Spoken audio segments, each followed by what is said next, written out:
একজন ব্যক্তি তার বন্ধুকে এতটুকু বলেছিল যে আল্লাহ তোকে কোনোদিন মাফ করবে না, আল্লাহ তোকে কোনোদিন মাফ করবে না। এরকম কথা কিন্তু আমরা অনেকে বলে ফেলি। আল্লাহ পাক মৌতের পরে এই দুই ব্যক্তিকেই ডাকবেন, কিয়ামতের মাঠে ডাকবেন। এটা বারজাখে হয়েছে।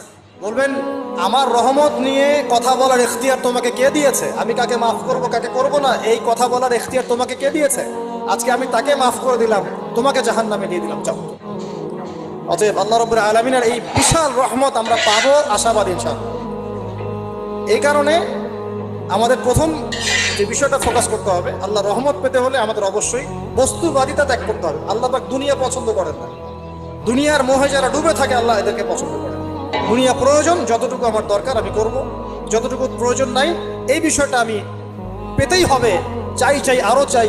হ্যাঁ, দু হাতে চাপাও হাত পেতে নাও, ঋণ করে ঘি খাও, এইসব দর্শনের ধার ধারবো না আমরা।